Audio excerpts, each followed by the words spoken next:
Good morning dear students, welcome back. बेटे हम करेंगे आज अपना नेक्स्ट लेक्चर एस ब्लॉक का, जिसमें हमारा जो टॉपिक है आज है अल्कलाइन अर्थ मेटल के ऊपर। फर्स्ट हमारा खत्म हो चुका है। तो देखिए जो ग्रुप नंबर 2 है पीरियोडिक टेबल में, उसको नाम दिया जाता है अल्कलाइन अर्थ मेटल्स। और हमने जैसे बेटा स्टार्टिंग में आपको बताया कि जो इसकी जनरल कॉन्फ़िगरेशन है बेटे वो क्या होती है NH2। तो जो एलिमेंट्स इंक्लूडेड है in this family that is beryllium, magnesium, calcium, strontium, barium and radium. और जो लास्ट एलिमेंट है रेडियम, ये एक रेडियो एक्टिव नेचर का होता है। These elements were give a specific name due to the following reason. ये एक स्पेसिफिक नेम देते हैं कुछ रीजन्स के कारण।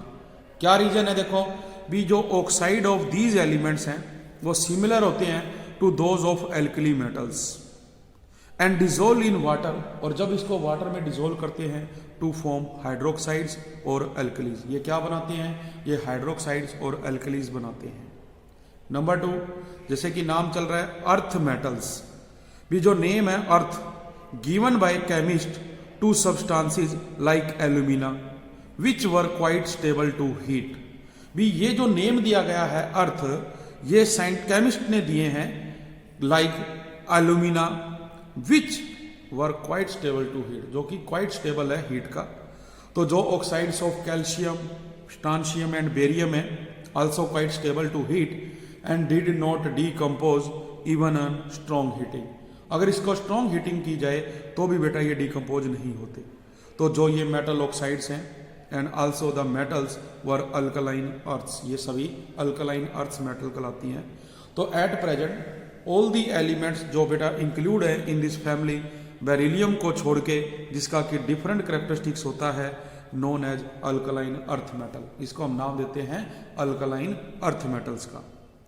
तो एल्कली मेटल की तरह जो अल्कलाइन अर्थ मेटल हैं ये भी रिएक्टिव हैं नेचर में and does not exist in free state. Radium को छोड़ के, जो कि एक रेडियो एक्टिव नेचर का होता है। बाकी सभी एलिमेंट जो अर्थ क्रस्ट में पाए जाते हैं वो डिफरेंट अमाउंट्स में, उनको हम एक्सट्रैक्ट कर सकते हैं उनके ओर्स में से बाय डिफरेंट सुटेबल मेथड। तो जब हम इसको पॉइंट आउट करते हैं ग्रुप नंबर 2 को, तो हम देखते हैं भी जो इसकी जनरल कॉन्फ़िगरेशन है वो है NH2। और अगर ये कहा जाए भी अब इसमें वैलेंस इलेक्ट्रॉन कितने रहेंगे, तो ग्रुप नंबर के अकॉर्डिंग और इलेक्ट्रॉनिक कॉन्फ़िगरेशन के अकॉर्डिंग हम ये देखते हैं भी इसके अंदर जो वैलेंस इलेक्ट्रॉन है वो हमेशा कितने रहेंगे? 2। तो हम इसकी जो इलेक्ट्रॉनिक कॉन्फ़िगरेशन है बेटा, इलेक्ट्रॉनिक कॉन्फ़िगरेशन के बारे में पढ़ते हैं। तो इलेक्ट्रॉनिक कॉन्फ़िगरेशन देखिए, आप देखेंगे भी बेरिलियम जिसका एटॉमिक नंबर है 4, इलेक्ट्रॉनिक कॉन्फ़िगरेशन रहेगी 1s2 2s2। तो हमने देखा भी ये 2s2 है। और आप देख रहे थे कि जो जनरल कॉन्फ़िगरेशन है बेटा वो हम क्या लेते हैं? देखो वो लेते हो NS2। तो जो प्रिंसिपल सेल है, अब वो क्या मान लो n की वैल्यू हम लेते हैं 2, तो ये क्या हो गया 2s2। तो हमारे पास देखो s में क्या आ गया बेटे? 2 ऑर्बिटल। फिर हम जैसे लिखते हैं मान लो मैग्नीशियम के लिए 12 configuration 1s2 2s2 2p6 3s2। तो यहां देखो n की वैल्यू क्या आ गई बेटे? प्रिंसिपल सेल 3 होगी और s में कितना हो गया? 2 हो गया। तो इस प्रकार से जो हमारे अल्कलाइन अर्थ मेटल के एलिमेंट्स हैं, beryllium, magnesium, calcium, strontium, barium, radium, ये उनके एटॉमिक नंबर्स हैं। तो जो कॉन्फ़िगरेशन को अगर देखा जाए तो सभी के आउटर मोस्ट शेल में 2-2 इलेक्ट्रॉन है। और नोबल गैस कोर देखी जाए तो नोबल गैस कोर में देखो हीलियम, उसके बाद है 2s2, neon 3s2, argon 4s2, krypton 5s2। मतलब क्रिप्टॉन कितना बेटा? 36, और 36 और 2 38। जीनॉन बेटे अपने पास कितना है? 54, और 2 आ जाएगा तो कितना हो जाएगा? 56। रेंडोन कितना है? 86, 2 ये आ गए 88। तो यहां देखें भी ये लास्ट जो सेल है उसमें अपने पास 2 इलेक्ट्रॉन दे रखे हैं। तो इस बेस पे हम कहते हैं ये सेकंड ग्रुप के हैं, इसके अंदर जो वैलेंस इलेक्ट्रॉन है उसके द्वारा ये पता लगा। अब आ जाता है बेटे जो physical properties of alkaline earth metals है। जैसे कि हमने जो एल्कली मेटल्स थे उनके जो ग्रुप के अंदर हमने बेटे फिजिकल प्रॉपर्टी स्टडी की थी, जैसे कि atomic number, atomic mass, atomic radii, ionic radii, melting point, boiling point, ionisation enthalpy, hydration enthalpy, density, electronegativity. Same उसी तरह से हमारे यहाँ पर क्या रहेंगी, फिजिकल प्रॉपर्टीज रहेंगी। तो बेटा ये आप लोगों ने वहीं से जो है करनी है। इसमें अगर बात की जाए देखो एटॉमिक रेडियाई की, वो उसी तरह से है भी। जो atomic radii of alkaline earth metals है वे फेयरली लार्ज है but less than corresponding metal present in same period. देखिए हम ये कहते हैं भी जब टॉप टू बॉटम जाते हैं तो इंक्रीज करता है, लेफ्ट टू राइट जाते हैं तो डिक्रीज करता है। अब जो ग्रुप नंबर 2 है वो ग्रुप 1 के बाद आता है, तो होगा क्या भी ग्रुप 1 से जो ग्रुप 2 है उसका जो एटॉमिक रेडियाई है या आयनिक रेडियाई है वो कम होगा according to left to right. लेकिन हम टॉप टू बॉटम देखेंगे तो जो ग्रुप नंबर 2 है उसका जो रेडियस है वो बेटे ग्रुप नंबर 1 से हमें कम ही मिलेगा। तो वो बात इसमें दे रखी है, लेकिन बात वही आती है भी डाउन द ग्रुप जाएं तो क्या होता है। तो याद रखना है बेटे अभी डाउन द ग्रुप जो एटॉमिक रेडियाई है या आयनिक रेडियाई है वो ऑलवेज क्या करेगा, इंक्रीज करेगा। ये इसकी फिजिकल प्रॉपर्टीज में आएगा। इसी प्रकार से हम लोगों ने क्या पढ़ा था आयोनाइजेशन एंथैल्पी के बारे में भी। जब हम टॉप टू बॉटम जाते हैं तो वैलेंस शेल इंक्रीज करती है, जिससे जो फोर्स ऑफ अट्रैक्शन है वो वीक हो जाता है और इलेक्ट्रॉन को निकालना आसान हो जाता है, जिसके लिए हमें थोड़ी से अमाउंट में एनर्जी देनी पड़ती है। तो वही चीज यहाँ पे है भी जो member of alkaline earth family है having low ionization enthalpy due to fairly large atomic size. तो एटॉमिक साइज हमें पता है डाउन द ग्रुप इंक्रीज करता है, तो ionization enthalpy expected to decrease in the same manner, वो भी क्या करेगी, डिक्रीज करेगी। जैसे कंपैरिजन किया जाए भी एलिमेंट सोडियम जो ग्रुप 1 का है उसकी जो फर्स्ट आयोनाइजेशन एंथैल्पी है वो 496 थी, सेकंड जो है उसकी वो कितनी है बेटे 4562। ऐसा क्यों हुआ, क्योंकि सोडियम में जो एटॉमिक नंबर है वो है 281।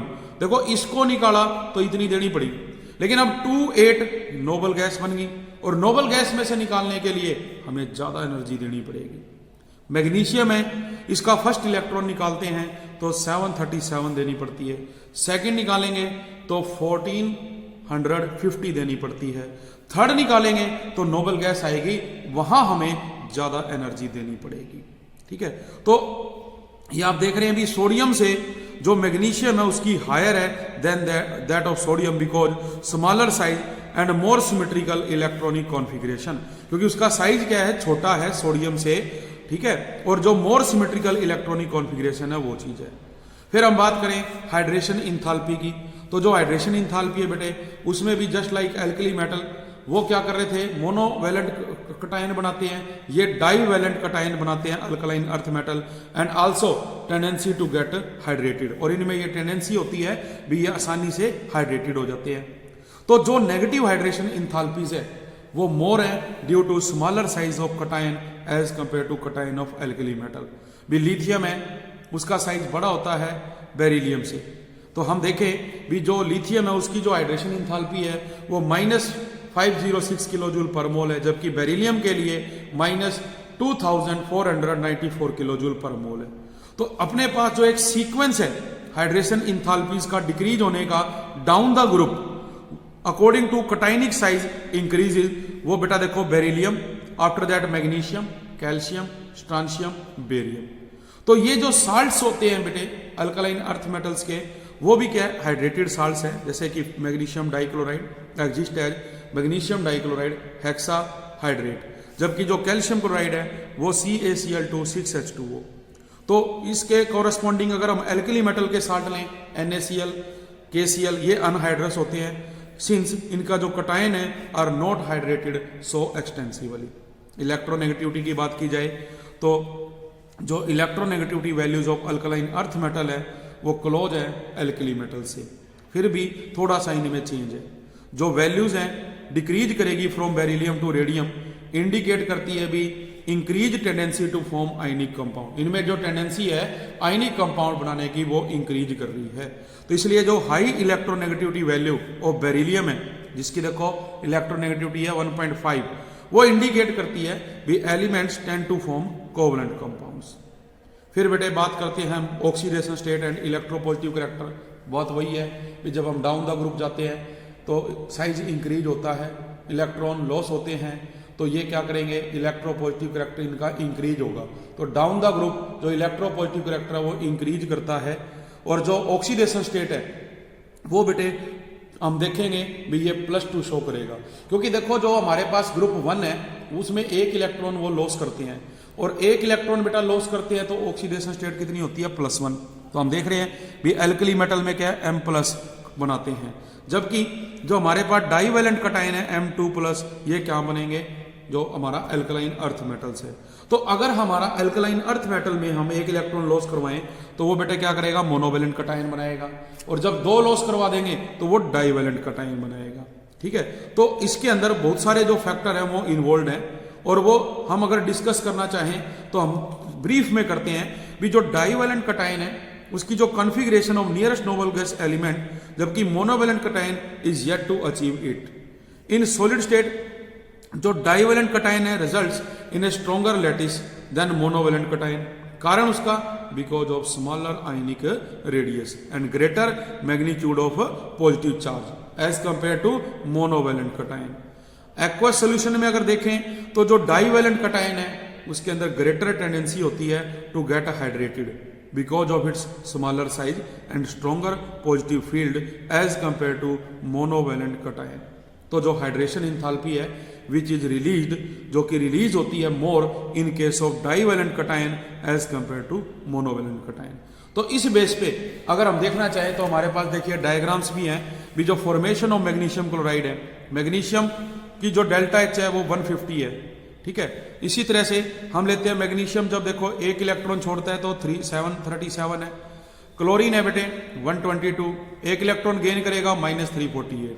तो ओवरऑल अगर निकाला जाए जो नेट चेंज हुआ वो -74 है। और मैग्नीशियम डाइक्लोराइड में देखें तो यहां पर देखो जो इसकी डेल्टा H है वो 150, एक इलेक्ट्रॉन और 2 इलेक्ट्रॉन इसने बेटे क्या करा, गेन 2187। जो क्लोरीन है 244 है, और 2 इलेक्ट्रॉन ये क्या करेगा बेटे अपने पास जो है गेन करेगा, इसने तो देखो लॉस किए, इसने गेन किए, तो -696। नेट इसकी निकाली जाए वैल्यू तो -785 आ गई इसके अंदर। तो इतना चेंज आता है देखो जो हाइड्रेशन इंथैल्पी है। मेटालिक करैक्टर जैसे मैं बता ही चुका हूं भी अल्कलाइन अर्थ मेटल का स्ट्रॉन्गर मेटालिक बॉन्ड है as compare to alkali metal. Alkali metal के कंपैरिजन में ये स्ट्रॉन्ग मेटालिक बॉन्ड बनाते हैं। कारण उसका भी जो strong metallic bond in alkaline method है कंपेयर टू एल्कली मेटल्स, वो किसके कारण है बेटा, due to smaller kernel size and more number of valence electrons compare to the alkali metals. Alkali metals के कंपैरिजन में, क्योंकि वहां हमने देखा भी वैलेंस शेल में एक ही इलेक्ट्रॉन था, लेकिन हम यहां देखते हैं भी वैलेंस शेल में 2 इलेक्ट्रॉन है, और ये जो इलेक्ट्रॉन्स है ये बॉन्डिंग इनके अंदर मोर क्लोजली पैक्ड अरेंजमेंट बनाते हैं। डेंसिटी की बात की जाए, अल्कलाइन अर्थ मेटल्स डेंसर हैं than alkali metal present in same period, क्योंकि these are more closely packed due to smaller size. भी इनका साइज छोटा है एल्कली मेटल से, तो ये क्लोजली पैक्ड है और स्ट्रॉन्गर मेटालिक बॉन्ड शो करेंगे, जबकि जो ट्रेंड इन डेंसिटी है इट इज नॉट यूनिफॉर्म, ये यूनिफॉर्म नहीं है। ये पहले क्या करेगा, इंक्रीज करेगा फ्रॉम बेरिलियम टू कैल्शियम, और उसके बाद ये डिक्रीज करेगा कैल्शियम टू बेरियम। तो ये जो इरेगुलर चेंज है डेंसिटीज में, ये किसके कारण है बेटा, due to the difference in the crystal structure of these metal. भी इन मेटल्स के जो क्रिस्टल स्ट्रक्चर होते हैं उनके अंदर डिफरेंस होने के कारण ऐसा होता है। फिर मेल्टिंग बॉइलिंग पॉइंट की बात की जाए, मेल्टिंग एंड जो boiling point of these metals है वो हायर है than those of alkali metals present in the same period, and this is quite expected. हम ये एक्सपेक्ट करते हैं भी ऐसा क्यों है, क्योंकि ये बेटे मोर closely packed crystal structure show करते हैं, लेकिन जो टेबल हमारे को दी गई है उसके अकॉर्डिंग ये इरेगुलर ट्रेंड शो करते हैं भी एक टाइम तो इनका मेल्टिंग बॉइलिंग पॉइंट ज्यादा है और एक टाइम पे इसका ये कम। कारण उसका कारण ये है भी जो एटम है वो अडॉप्ट करते हैं different crystal structure in these metal, भी अलग अलग क्रिस्टल स्ट्रक्चर होता है इन दीज मेटल्स का। फिर अपने पास है बेटे कलरेशन टू द फ्लेम, भी जो इसके बने हुए कंपाउंड्स हैं जब उनको हम हीट करते हैं तो वो कलर प्रोड्यूस करेंगे। तो इसमें बेरिलियम और मैग्नीशियम को छोड़ के जो रेस्ट ऑफ द एलिमेंट्स हैं वो इंपार्ट करते हैं कैरेक्टरिस्टिक्स कलर्स, जैसे कि calcium brick red, strontium crimson, barium grassy green, और जो रेडियम है बेटे वो कैसा है, क्रिम्सन। तो इसका कारण क्या है, be imparting characteristic colour to the flame when volatile chloride of these metals are heated. जो वोलेटाइल क्लोराइड्स होते हैं उनको बेटे हम क्या करेंगे, हीट करेंगे on the tip of a platinum wire, ठीक है, तो वो अपने को क्या देगा, कलर देगा।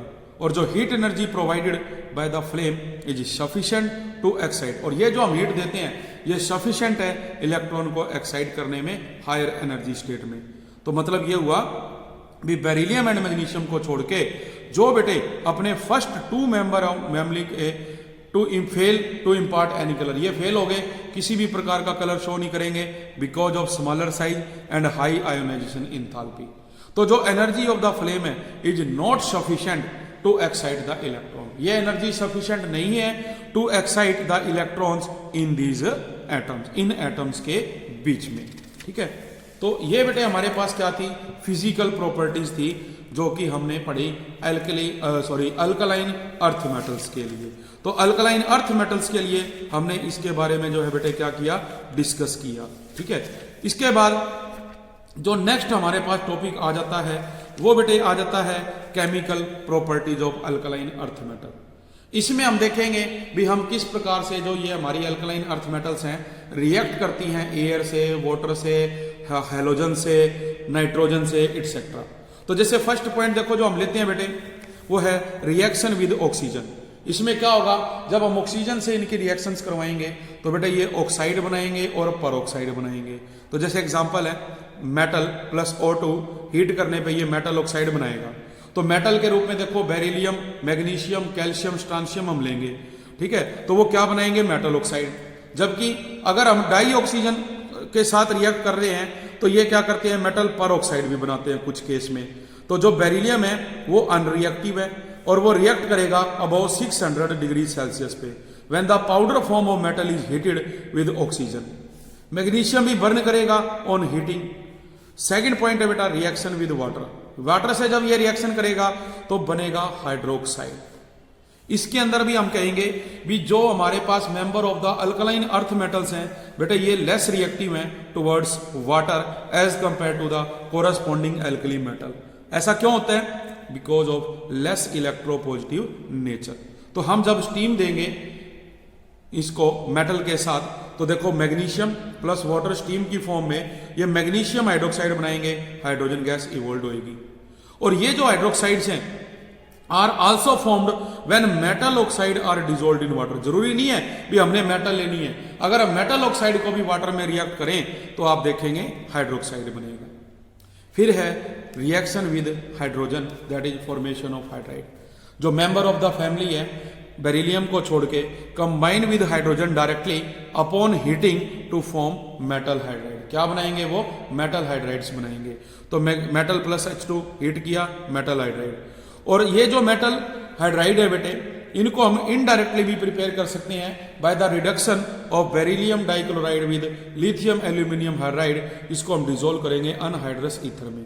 तो हमने बेरिलियम डाइक्लोराइड में लिथियम एल्यूमिनियम हाइड्राइड डाल के गर्म किया तो ये बनाएगा बेरिलियम डाइहाइड्राइड प्लस लिथियम क्लोराइड और प्लस में एल्यूमिनियम ट्राइक्लोराइड।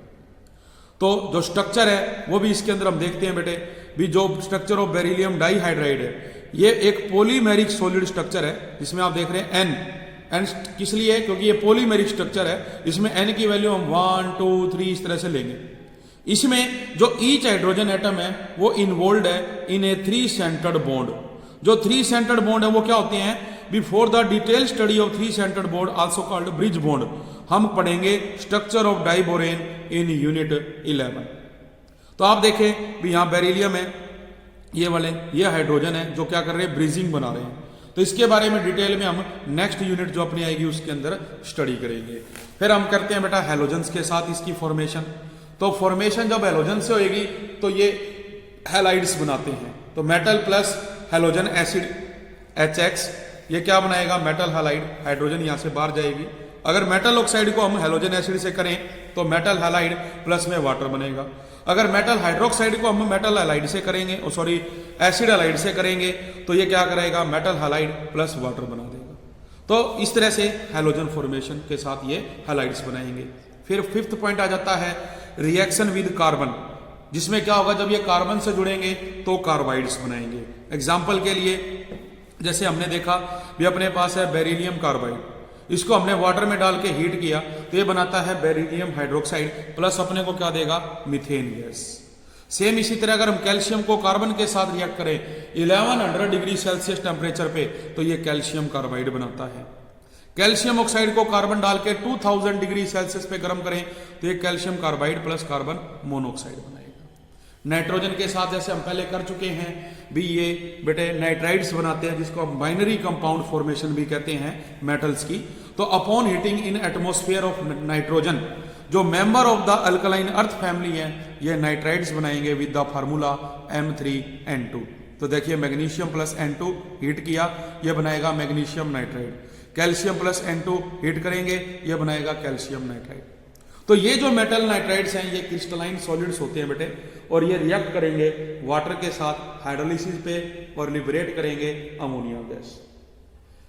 देख सकते हैं मैग्नीशियम नाइट्राइड को वाटर से किया, मैग्नीशियम हाइड्रोक्साइड और अमोनिया क्या हो रही है, बाहर निकल रही है।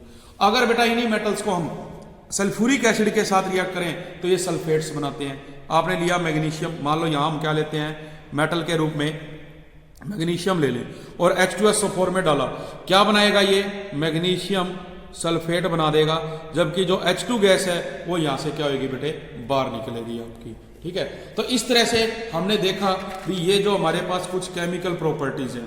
इसी तरह से हम बेटा क्या कर सकते हैं, जो कार्बोनेट्स हैं वो भी इसके साथ रिएक्ट कर सकता है। अगर हम बात करें कॉम्प्लेक्स फॉर्मेशन की तो कॉम्प्लेक्स फॉर्मेशन भी होती है, क्योंकि जो मेंबर ऑफ द फैमिली है डू नॉट फॉर्म कॉम्प्लेक्स, जबकि जो स्मॉलर आयंस हैं like beryllium ions, magnesium ion, ये कॉम्प्लेक्स बनाएंगे with electron donor species. For example जो स्टेबल कॉम्प्लेक्स ऑफ बेरिलियम है, beryllium trifluoride, beryllium tetrafluoride, beryllium tetrahydride, और जो अपने पास वाटर है, तो ये सारे। और जैसे कि हम पढ़ते हैं भी पौधे हैं, पौधों में क्या है, chlorophyll the complex compound of magnesium, ये एक इंपॉर्टेंट रोल प्ले करता है फोटोसिंथेसिस के अंदर। इसी तरह जो कैल्शियम, स्ट्रांशियम और बेरियम है, ये भी क्या है, form complexes only with strong complexing agent like acetyl acetone and EDTA etcetera. सबसे इंपॉर्टेंट है बेटा फॉर्मेशन ऑफ ऑर्गेनोमेटेलिक कंपाउंड, मतलब मेटल और कार्बन में जब बॉन्ड बनता है उसको हम कहते हैं ऑर्गेनोमेटेलिक कंपाउंड। और इसमें जो बॉन्ड बनेगा उसको एक नाम दिया गया, और इसके बारे में जो साइंटिस्ट था ग्रिगनार्ड, उसने बताया, इसलिए इसको ग्रिगनार्ड रीजेंट भी नाम दिया जाता है। तो क्या किया गया भी, जब हमारे पास जो मैग्नीशियम मेटल है इसको ऐड किया गया एक जो हमारे पास अल्काइल हैलाइड है उसके अंदर, और ड्राई ईथर की प्रेजेंस में इसको हीट किया, तो ये बेटे इसके साथ जुड़ के बॉन्ड फॉर्मेशन करते हैं। इसकी बॉन्ड फॉर्मेशन जो है वो टेक प्लेस इसके अंदर करेगी। तो जो हमारे पास अब बॉन्ड टेक प्लेस करेगा तो ये क्या बनेगा, RMgX, तो जिसको नाम दिया गया किसका, ग्रिगनार्ड रीजेंट का। तो जैसे कि जो बेरिलियम डाइक्लोराइड है उसको जब हम रिएक्ट करते हैं ग्रिगनार्ड रीजेंट से तो ये डाई अल्काइल बेरिलियम बनाता है। आप देखें RMgCl प्लस में बेरिलियम डाइक्लोराइड, ड्राई ईथर, ये बनाएगा BeR2 that is die alkyl beryllium, और मैग्नीशियम डाइक्लोराइड क्या होता है इसमें अलग हो जाती है। तो ये प्रॉपर्टीज ने दे रखी थी बेटे। तो इस तरह से केमिकल प्रॉपर्टीज हैं जो हम बेटे अल्कलाइन अर्थ मेटल्स की करेंगे। तो आज हम इतना ही करेंगे, बाकी करेंगे नेक्स्ट लेक्चर में। Thank you very much.